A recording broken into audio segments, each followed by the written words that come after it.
This is CBC Nova Scotia News. Searching for Esther Jones. RCMP are in Greenwood looking for the remains of the woman killed last August. Dykeland upgrades. Residents in Advocate Harbour say the flood protection work is long overdue. And high-flying physician. Why this retired heart surgeon has taken to the skies. Showers on Saturday turns to rain for Saturday night, but a clear out as we move into Sunday. Your full forecast is coming up.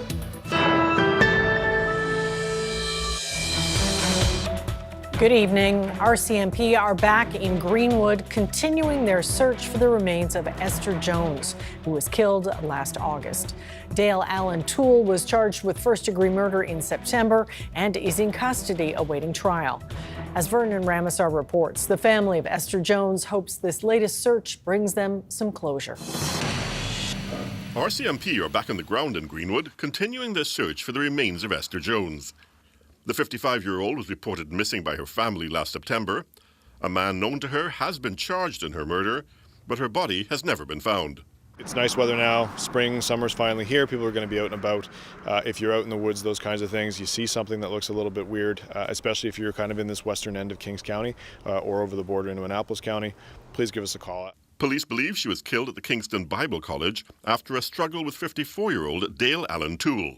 He was detained in Houston while attempting to flee to Mexico. He was eventually arrested after being deported back to Canada. Police say they want to speak to anyone who had contact with Toole between August 31st and September 7th last year. For Esther Jones's family, the renewed search is a reminder of their ongoing loss. Her niece says it's comforting to know that the search is continuing, but she believes the justice system failed her aunt. Victims' families get a life sentence. We never get to move past this. Esther's sister, who lives in Alberta, is hopeful her remains will be found so the family can put them to rest. I'd so much sooner have it this way than have a body and not have the murder in check. So we have that to be thankful for. The RCMP say they have already conducted over 100 interviews, collected video surveillance from more than 50 locations, and searched multiple sites in and around Annapolis County. The search continues. Vernon Ramasar, CBC News, Halifax. The remains of the missing boater on a lake east of Halifax have been found. The boater went missing on April 10th when the vessel he was in capsized on Lake Cousins. Another man on board made it to shore. After several weeks, RCMP and Ground Search and Rescue were unsuccessful in locating the missing boater. In May, the man's loved ones attended the lake and located human remains. The Nova Scotia Medical Examiner Service has now confirmed that those remains are of the 58-year-old from Truro. A Dartmouth man has been charged with child luring after police received a tip from the U.S. National Center for Missing and Exploited Children. The tip alleged a suspect was using social media to talk to a 10-year-old American girl about inappropriate sexual activities. Halifax Regional Police say the two had begun communicating online in January using various platforms, including Snapchat. Investigators allege the man presented himself as a 15-year-old boy who also mailed handwritten letters and gifts to the girl in Wisconsin. On Thursday, investigators executed a search warrant at a residence in Dartmouth. The suspect was arrested and charged with luring a child under 16 and making child pornography. The head of the province's health authority says Nova Scotia is 1,500 surgeries away from reducing the wait list to where it should be based on national benchmarks. Just under 16,000 people were waiting for surgery as of April 1st, with the longest backlogs being for cataract, hip, and knee procedures. Interim CEO Karen Oldfield says improved staffing levels since the COVID-19 pandemic has helped bring down the list. Because we did lose a lot of staff, not just because of COVID, but people, they burn out, they age out, they retire. So we've been through a period of resurgence. Oldfield says she hopes to hit the reduction target by the end of this year. She says there remains available operating room time that could be used, but staff availability is a limiting factor. Well, for the first time, influenza is killing more Nova Scotians than COVID-19. Since last August, 124 Nova Scotians have died from influenza. For COVID-19, there have been 108 deaths. Chief Medical Officer of Health, Dr. Robert Strang, is not surprised by this. Pandemics are time limited. We didn't know it would take so long with all the different strains and things, but we knew at some point the pandemic would end, and like other pandemics, that new novel virus which caused the pandemics then becomes part of what we call the respiratory virus ecosystem. It just stays there at much lower levels, and it's no longer as much of an impact because we have ongoing immunization and people have also developed immunity through infection. Strang is encouraging people to practice the same measures preached so often during the peak days of the pandemic. Hand washing, staying home when you're sick, wearing masks where appropriate, and getting vaccinated. It is patio season, the time of year most restaurants in Halifax hope for good weather. But for the past 11 weekends, it has rained. The CBC's Juliana Grillo went down to the waterfront to ask businesses how they're coping with the gloomy weekends. Eduardo Javier says sunny weather equals good business here at the waterfront. But since he opened his kiosk, Salt and Soul, 2 weeks ago, every weekend he has been rained out of business. Those are bad news for the business. It means the day when everybody can come out and come to the waterfront, nobody wants to do it because it's raining or not a lot of people. He says he has been using the rainy days to train his staff, but he hopes the pattern changes soon. Well, it kind of goes off and on, right? Rain will happen, rain won't happen. That is something Scott McLean relates to. He says that while his cafe has an indoor area and that part of the patio is covered, nice warm weekends are great for business. The wind and the rain definitely deters lots of people from coming down and enjoying the waterfront.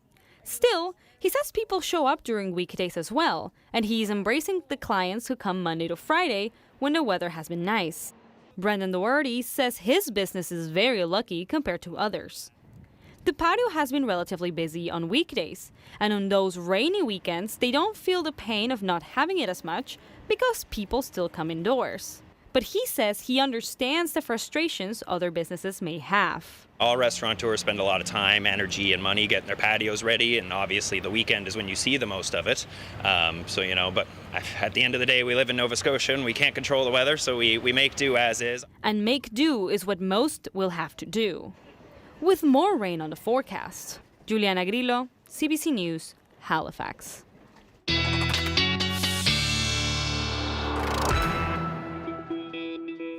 Yeah, we can't control the weather here in Nova Scotia, can we? Unfortunately not. And yes, for the 12th weekend in a row, we will get rain, we have to go all the way back to March. We had snow then, and even April. But 12 weekends in a row, we've had some sort of precipitation on either Saturday or Sunday or both.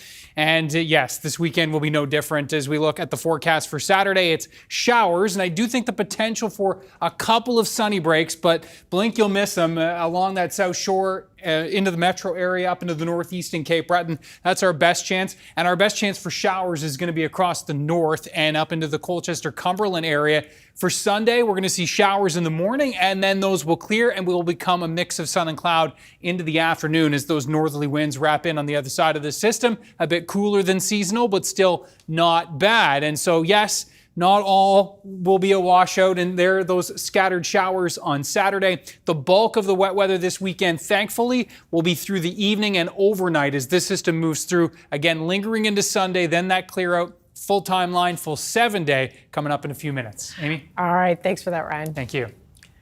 A rural Nova Scotia community on the Bay of Fundy is preparing for the most significant upgrades to its dykeland system in decades. The dyke walls on the shore of Advocate Harbour are there to protect the community from flooding. But as Gareth Hampshire tells us, the rock walls now need raising due to threats from rising tides caused by climate change. The Nova Scotia coastal community of Advocate Harbour has been identified by the province as being vulnerable to climate change, with its close proximity to the Bay of Fundy. But a dykeland upgrade project is in the works to protect it. The water already reached the fence line of homeowners along the shore in 2019. All it's going to take is the right storm at a high tide with the right wind direction to flood the community. Community members got to see plans to raise the height of the dikes at a meeting in April. And that will certainly relieve some of the stress for us who live along this marsh area on this side of the dike. Those who are closest to the harbour have been hoping for the work for some time. The Advocate Country Store's right next to the shore, and the residential care facility across the road already has a flood disaster plan. If a big storm happened and the dike breached, we would be quite vulnerable, as our residents would have to be transported elsewhere, and the community is quite isolated. The old Acadian dikes can still be seen next to the rock embankments that will now be strengthened under a disaster mitigation program. We're seeing flooding in certain regions of Nova Scotia, and with the dike increase in height, we would protect the town and local infrastructure and agricultural farmlands from that flooding. This is a huge project which will see the dikes raised by about 2 meters in some parts, and thousands of tons of rock will be needed to make that happen. So the dikes were realigned here in Advocate Harbour in 1950. So it's been a significant amount of time. 7.6 meters will be the new height in some parts, which is reassuring for the local councillor. It's always in the back of our minds, what if something happens? And she's pleased there will be additional improvements. There will be walking trails along the top, and it'll make it much more viable for tourists, people, safety, comfort, and homeowners. She's estimating the project will cost about $7 million and expecting it will start in the fall. The province thinks it could take more than a year to complete. Gareth Hampshire, CBC News, Advocate Harbour. Ottawa is giving Nova Scotia nearly $4 million in health transfer money that was being withheld over the past 3 years. The clawbacks happened because of private clinics taking payment for medically necessary MRIs and ultrasounds. The reimbursement was issued because Nova Scotia Health now has a contract to publicly fund some services at a private clinic in Halifax. But some patients are still paying to jump the queue. The health authority says it's focused on reducing wait times so people won't be driven to seek private care. Some people are looking at options outside the public system as well, and some clinicians are making recommendations. Obviously, we're trying to increase the capacity in the public system as much as possible so that people don't have to, spend money on those options. Mailman says a new intake and booking system for diagnostic imaging is expected to come online this summer. He says it should help reduce duplication no-shows and reduce wait times ultimately. The Canadian Union of Postal Workers and Canada Post are back at the bargaining table. The union says it is ready to bring the negotiations to a conclusion with the help of federal mediators. Jobs and Families Minister Patio has requested the parties return to negotiations. She says arbitration is not the preferred path, but added Canadians expect the two sides to resolve the dispute one way or another. Earlier this week, the union filed a labor complaint against Canada Post, alleging the Crown Corporation of directly bargaining with employees. David Ross spent decades performing cardiac surgery on adults and children across Canada. But when he retired to Nova Scotia, he needed something to occupy his time. The CBC's Jeff Douglas made the trip to Canning to see what he landed on. You can tell me he's on a perfect loop if you end up exactly the same spot in 3 dimensions that you started.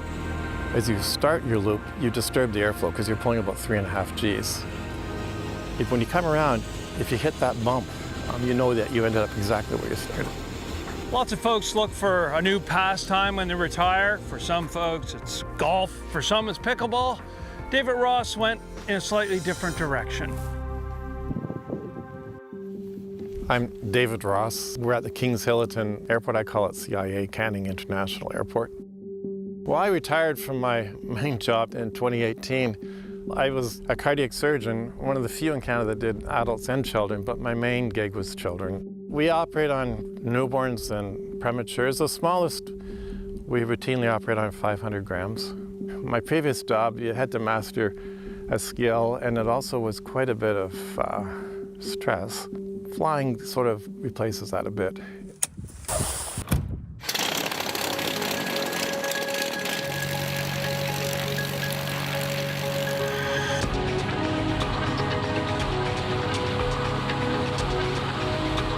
I bought myself a 1-hour flight in a P-51 Mustang as a retirement gift.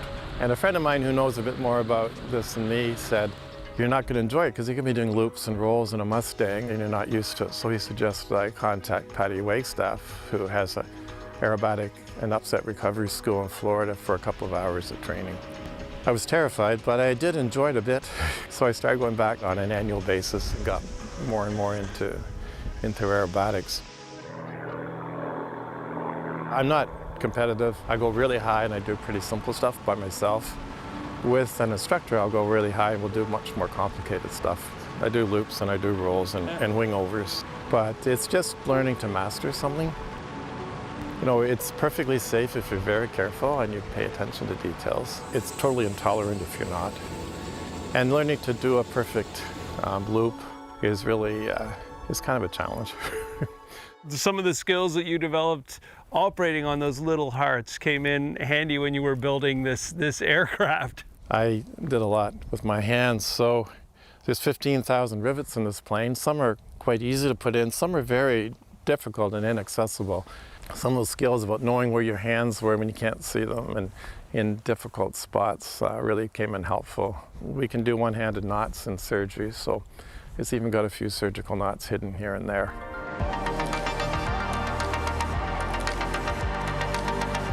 What is a great day of flying for you now? It's always different. The weather's different, the conditions are different. We've got a beautiful day today. You see cool, really cool, neat things. What I found when I was working, the good thing about flying was you can't think of anything else. It doesn't matter what's going on in your day. When you're taking off landing or maneuvering or doing aerobatics, you can't think of anything else. And that's a really nice distraction.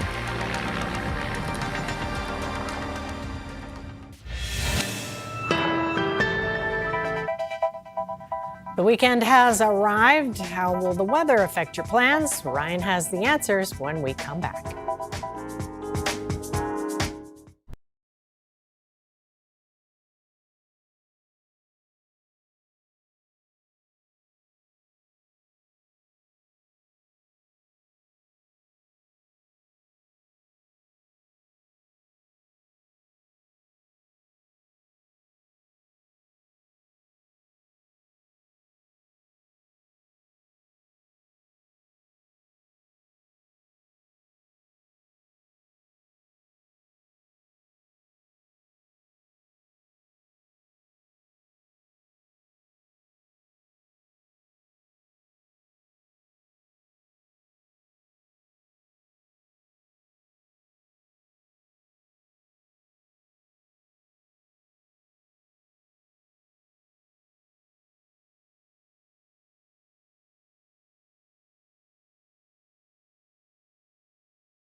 The weather update is brought to you by Tourisme Gaspésie. Plan your stay in Gaspésie at tourismegaspésie.com and enjoy extraordinary moments.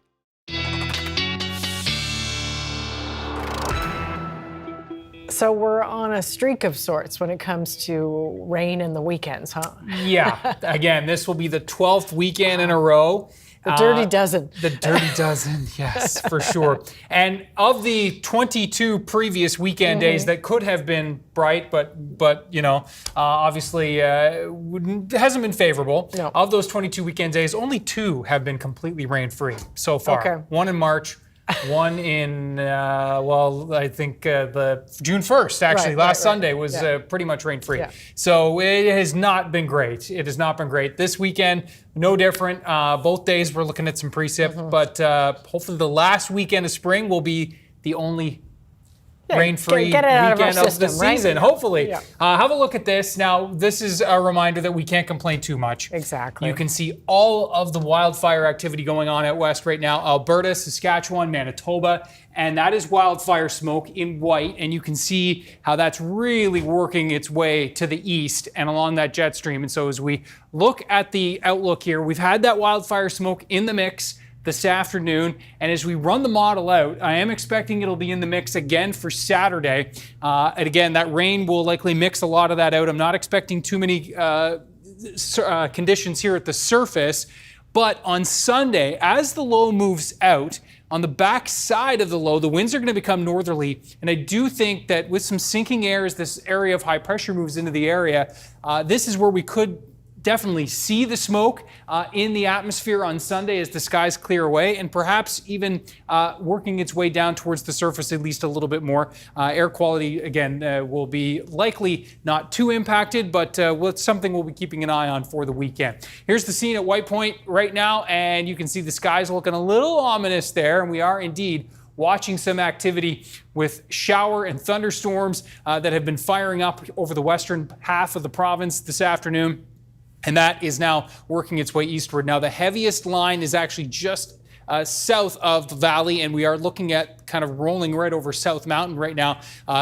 Pretty good cell activity here that's working. It's going to be working its way between New Ross and Kentville. Already a pretty solid line of thunderstorms there. These are dropping obviously some heavy rainfall. They're slow moving as well, so those rainfall totals could really add up, and the lightning, of course. And if the thunder roars do head indoors, this line working its way eastward toward the metro area through this evening. And as we walk you through the timeline, you're going to continue to see here the potential for those showers and thunderstorms even later this evening and even into the early overnight for areas in the east. Now, tomorrow for Saturday, scattered showers. The best chances are going to be across northern parts of the province and into Cape Breton. But I do think, as I said earlier, that we might see a break or two of some sun for along the Atlantic coastline up into the northeast, but blink, you'll miss it. And as we work our way into the afternoon, this is where that main line of rain is going to be starting to work its way through. And boy, Saturday evening into the overnight, heavier downpours, solid risk for thunderstorms. Temperatures across Cape Breton tomorrow in the low 20s for most, bit cooler in the sea breezes. Back into the eastern mainland, temperatures into the high teens, low 20s, pretty much widespread here across the province for tomorrow and in through the west. And again, this is where we'll see the best chance for showers in through the valley, the potential for a break of sun here along the south shore. But again, it's I'm not wish casting, but it's going to be, if we see it, it won't last long by the looks of things. Now, again, there's another look at that rain coming in for Saturday evening into the overnight, that rain really coming down. And this is where we are expecting that heaviest rainfall to start departing early to mid Sunday morning. Note 9 a.m. It's already seeing the clear out in the west, and then we'll clear out throughout the rest of the province throughout the late morning and early afternoon. And indeed, Sunday afternoon, looking pretty good indeed. And I think we'll take that. Temperatures anywhere from 16 to 20 degrees. Warmest in the west with that sun breaking through there earlier. Cape Breton likely into the mid-teens. And for the rainfall outlook, this is tonight into Sunday afternoon, a widespread 20 to 40 millimeters, but the potential for some heavier pockets here locally, no doubt about that, with those heavy downpours and thunderstorms. So keep that in mind. We'll see some building clouds again on Tuesday after a nice Monday, showers Wednesday, and here's hoping that next weekend, Amy, next weekend we're going to do it. Yes, we don't need 13 weekends, No, right? we do definitely not. Got to have faith. All right. Thanks, Ryan. Thank you.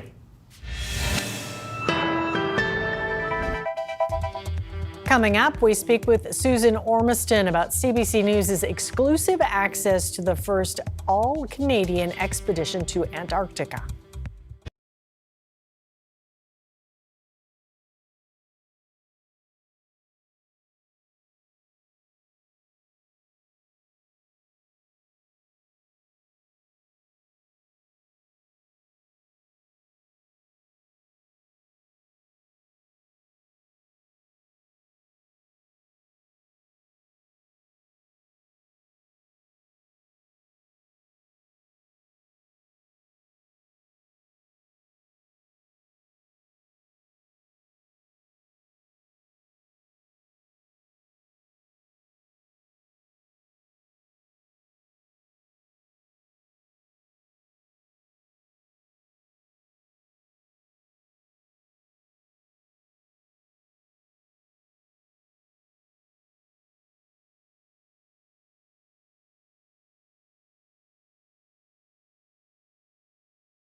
We have a treat for you right now. We're going to take you to a place very few people have traveled to, the bottom of the world. This weekend, CBC News is presenting a special all about Antarctica. Our international climate correspondent, Susan Ormiston, led a news team on a month-long dream assignment, exploring the White Continent, the first ever all-Canadian voyage to that region. Now, Susan has brought together her first-hand reporting on the effects of climate change and some stunning vistas in a one-hour special. Take a look.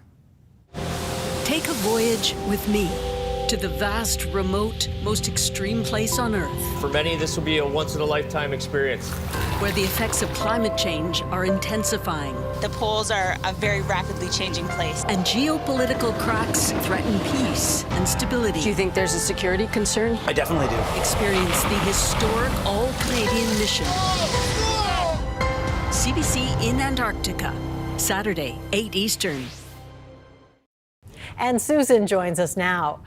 This was the first ever all-Canadian expedition to Antarctica.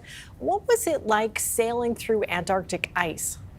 Well, as you can imagine, it was breathtakingly beautiful at times. At other times, it was quite tense. I mean, HMCS Margaret Brooke had to thread its way through massive towering icebergs in the dead of night, trying to pick their way through. And they had 3 large spotlights scanning the ocean in front of us to try to find the icebergs, you know, and it would pinpoint the tip of one iceberg. But of course, the menace lay under the surface of the water. So they had to check their radar to make sure the ship was safe. It was quite tense and quite dramatic, as you'll see in this excerpt.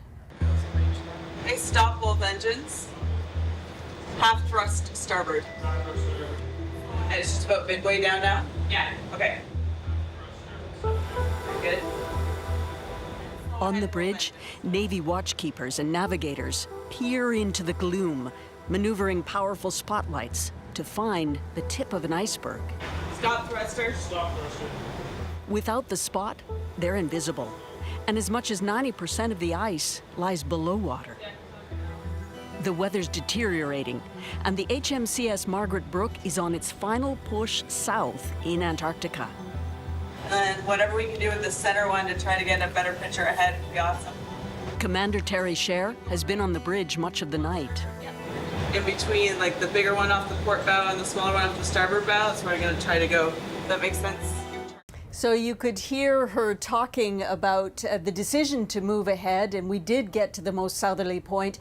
But you know, Commander Scher told me that everything they did in Antarctica, the climate work, the science work, visiting international stations on the continent, this was knowledge that they can use in the Canadian Arctic. Valuable training for the crew as well as the science mission. And very dramatic. What did we learn about the changing climate impacting this remote place? Impacting Antarctica, but good to know that it's also impacting the rest of our world. I mean, the Southern Ocean is a big regulator of our global climate, and also the melting ice in this part of the world will affect sea level rise all around the world. So the scientists were sampling everything from penguin DNA to hauling up 1,000-year-old sediment, mud to me, sediment to them, to try to forecast what the climate change will look like in the future in this very strategically remote area. And one of these scientists, Sandy Stephan, had a good question for all of us. When I've talked to people about the impact of climate change on things, they just consider warming. And they consider, you know, like the ice is melting and all this. And I said, yes, but what happens when the ice melts? Yeah, so there's a bit of a clearance too that's closer to that iceberg on the other side. The HMCS Margaret Brooke carried the science team well past the Antarctic Circle. Between the 2 mountains, that's our channel. Breaking ice to get through. Okay, roger. Revealing the powerful icy contours of Antarctica. While sailing to the most southerly point the Canadian Navy has ever been. Port 15. You know, we also dig into Antarctic politics, unique in the world, governed by an international treaty which many worry is fraying at this time when geopolitical pressures are influencing all international gatherings, treaties, and diplomacy. Okay, Susan, having had time to reflect, what was your takeaway from the voyage to Antarctica? Oh, so many takeaways. I think, though, this lasting impression of in this place, you feel very small.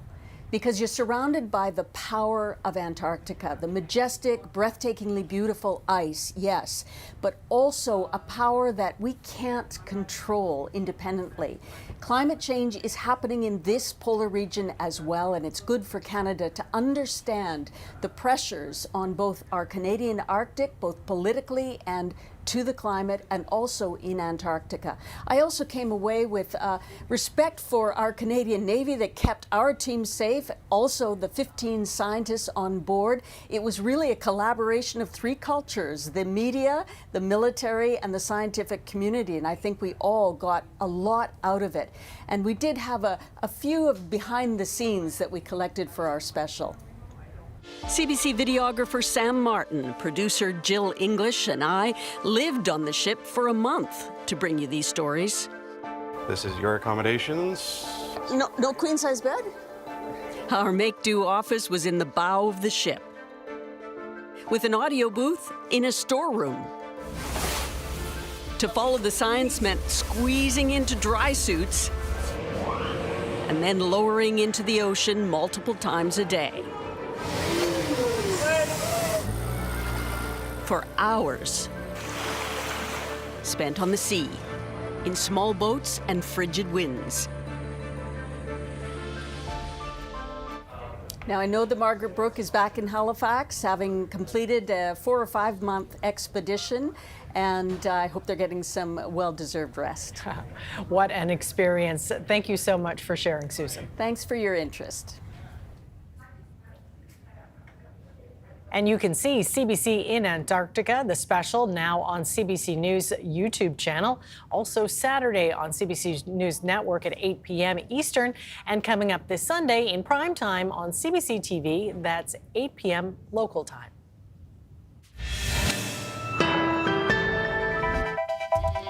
Coming up, Prime Minister Carney has tabled legislation that aims to loosen rules for interprovincial trade and labor movement, trying to deliver on a key campaign promise early on.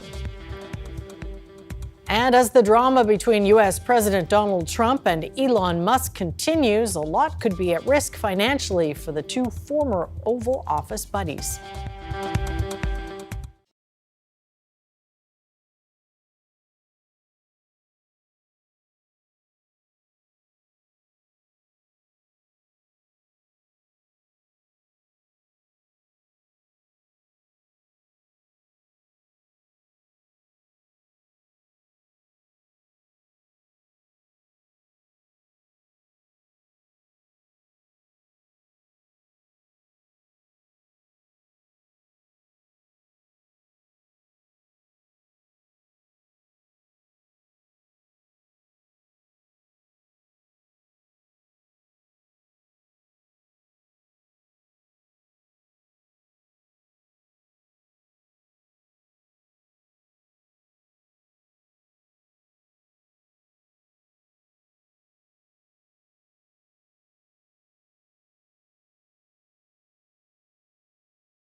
Welcome back. In response to the ongoing trade war with the U.S., the federal government introduced new legislation today to create one Canadian economy.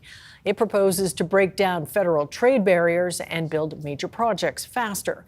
As Olivia Stefanovich reports, it's now up to Parliament to decide whether it will go ahead.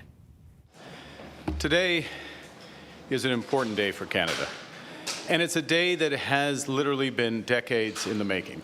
The Prime Minister touting a major transformation of the economy as he attempts to clear the way for how nation building is done across the country. For too long, when federal agencies have examined a new project, their immediate question has been why.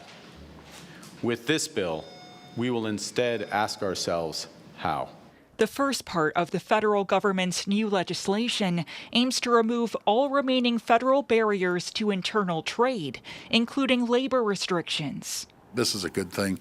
$200 billion back into our economy, increase the GDP by 5-6%. That really helps everyone. The second major feature of the bill prioritizes big projects. When I see what Mark Carney is trying to do to accelerate, I can only approve that. Let's put people to work. Premiers say they're on board, while they also work to cut red tape and build faster. Okay, you've got an idea to build a project that's going to reach Tidewater. Let's hear your proposals. Let's see your capital. Let's see your financing. Conservatives are happy to see any project, even one project, accelerated. But the opposition isn't convinced the government's proposal goes far enough. It's a small step, but it is breadcrumbs when we needed a bold move. Before shovels hit the ground, Ottawa must consult the provinces, territories, and Indigenous partners. What a huge disappointment. Some are already raising concerns about a lack of outreach and inclusion. A failure on their part right from the onset to do their job. I hope that they don't ram it through, because First Nations and Canadians need time to look through this and how does this affect us? Let's do things properly and carefully. The Prime Minister says he won't impose a project on a province that doesn't want one and needs the participation of Indigenous people. How that will fit together and whether it will boost investor confidence remains to be seen as the federal government lays the groundwork for a list of approved projects. Olivia Stefanovich, CBC News, Ottawa. As wildfires continue to rage in Western Canada, evacuees from northern Saskatchewan and Manitoba are expressing concerns about some of the treatment they're receiving. Some say getting information from the Red Cross has been chaotic and access to services challenging. The CBC's Karen McIntosh reports from Winnipeg. Are you already registered with the Red Cross? Henry McKenzie got registered. Nobody seems to know where we're going, and we're going in circles. But when he called the Red Cross to register a group of elders in Prince Albert, the call center couldn't tell him where to go. I'll see if I can get someone to reach out here. Turns out the registration center was a couple of blocks away. In Saskatchewan, up to 15,000 people have fled their homes. Indigenous evacuees can register with the Red Cross for financial assistance and, if they need, shelter. In this assistance center, run by a First Nation, plenty of exhaustion and frustration. Many, like Malachi Linklater, saying it's been hard getting clear answers from the Red Cross. Maybe they're overwhelmed too, but they've been pushed away. So it takes the first few days of these things are always, hectic. The Red Cross says it's catching up with demand. 8,000 people registered in Saskatchewan so far. We won't turn people away. We are registering anybody that's been evacuated. In Manitoba, the Red Cross is responsible for all evacuees. More than 16,000 people are registered.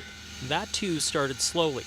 Given the scale of the fires and speed required to respond, Manitoba's Grand Chief says there are lessons to be learned for governments and aid agencies. What we're seeing is, very disorganized, uncoordinated response to the evacuations. For most evacuees, thoughts are on the next days and weeks. Trina Cameron is having trouble getting a placement. That will take her 3 dogs. I had nowhere to go, and I'm 52 years old. I can't be living on the streets. So far, nearly $7 million has been raised for wildfire relief through direct donations to the Red Cross and matching funds from the federal and provincial governments. Cameron McIntosh, CBC News, Prince Albert. What a difference a week makes. Last Friday, U.S. President Donald Trump congratulated Elon Musk for creating the Department of Government Efficiency. But now the world's most powerful man and the world's richest man are at war. Sasha Petrovic has the latest. A lot of Americans, especially Republicans, have been watching the implosion of this celebrity bromance very closely, and it's happening in real time on the networks and online and even in the tabloids. Here's the headlines, for instance, in New York today. This started late yesterday with Donald Trump hosting the German chancellor in the Oval Office when he was asked about Elon Musk railing against his cherished big, beautiful spending bill, which Musk worries will add $2 trillion to the U.S. deficit, and calls it a disgusting abomination. That's what he posted. Trump shot back that Musk was only worried about an end to rebates for electric vehicles like the Tesla, and then things got pretty personal very quickly. Trump in the White House and on live TV, Musk apparently watching all of this and tweeting, posting his own criticisms. This is what Trump had to say. He knew every aspect of this bill. He knew it better than almost anybody, and he never had a problem until right after he left. He's not the first. People leave my administration and they love us. And then at some point they miss it so badly, and some of them embrace it and some of them actually become hostile. I don't know what it is. It's sort of Trump derangement syndrome, I guess. So today, elected Republicans were being very diplomatic about all of this. He was disappointed, and I was surprised by Elon's sudden opposition. And look, I hope they reconcile. I believe in redemption. That's part of my worldview, and I think it's good for the party and the country if all that's worked out. So far, no signs of reconciliation or peacemaking. There was talk of a phone call between Trump and Musk today, but the White House says it's not happening. Sasha Petrovic, CBC News, Washington. A major Russian missile and drone attack on Kyiv and other locations has killed at least 4 people and injured many more. It was retaliation for a Ukrainian drone attack that destroyed long-range bombers at air bases deep inside Russian territory. Briar Stewart reports. The unmistakable buzz of a drone, then an explosion. It continued like this for hours in Kyiv and in other cities across Ukraine. You can see the moment a missile plows into the city of Lutsk in the northwest. In the daylight, the destruction was much clearer. So was the grief. 3 rescuers were killed when responding to a strike in the capital. I had to remember these guys who died for us, said Ludmila Netchai. So many decent people are dying. In Kyiv, this high-rise building also came under attack. Inside, helping with the cleanup, a Canadian, Etienne Rousseau from Sherbrooke, Quebec. Basically, we are fixing the windows. We go from apartment to apartment, and we make the windows safe. This is Rousseau's 3rd trip to Ukraine to volunteer. You feel like you contribute to at least make their life a little better than it was this morning, compared like overall in this bad situation. So yeah, it's a good feeling to help. The strikes came after Moscow vowed retribution for Ukraine's earlier attacks on its warplanes. Ukraine's president again urged Europe and the U.S. to increase its pressure on Russia. But Donald Trump isn't talking like he's about to do that, instead comparing Kyiv and Moscow to children fighting. You try and pull them apart, they don't want to be pulled. Sometimes you're better off letting them fight for a while and then pulling them apart. But Russia's full-scale invasion of Ukraine has been going on for more than 3 years, and Moscow shows no sign of letting up. Briar Stewart, CBC News, London. School boards in many provinces are being directed to join the Buy Canadian movement in response to U.S. tariffs. But it's proving difficult when it comes to school supplies, everything from laptops to lab and sports equipment. Deanna Sumanak-Johnson takes a closer look at what it could mean for both students and teachers. This science teacher says she got worried when her Quebec school board directed that all school supplies needed to be bought in the province. I can't walk into a store and buy a liter of certain chemicals or a bucket of frogs for dissection or even some of the parts that we use for mandatory engineering projects. In an email to CBC News, the Quebec government said public bodies must give preference to the purchase of Quebec goods for acquisitions below a certain amount, and also mentioned restrictions on purchases from online vendors like Amazon. We asked every province and territory and learned many issued similar edicts, prioritizing or encouraging support of local and Canadian suppliers. British Columbia has asked school boards to replace U.S. contracts with Canadian or non-American whenever possible. In Ontario, school boards are restricted from buying American products with an exemption for products where there is no Canadian equivalent, which includes Apple and Google. It's in line with what our members are already doing. In fact, we had been having reach outs from some of our member boards asking us to advocate for Buy Canadian policies. Still, school boards have a hard enough time stretching the buck. American vendors sometimes offer a greater variety at a lower cost. Alberta's flexible approach, Buy Canadian where you can, gets a thumbs up from the school board superintendent, who says the task is complex. School buses that can seat 40 plus students in, where do you get those from, right? And I know for sure that you would look south of the border potentially for that procurement. They're going to be off the menu pretty quickly as well. In the meantime, Quebec teacher Tasha Osman is having to rejig her lesson plans. And looking at which things do we have to cancel as the Buy Canadian movement elbows its way into the school hallways. Deanna Sumanak-Johnson, CBC News, Toronto.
The weather update is brought to you by Tourisme Gaspésie. Plan your stay in Gaspésie at tourismegaspésie.com and enjoy extraordinary moments.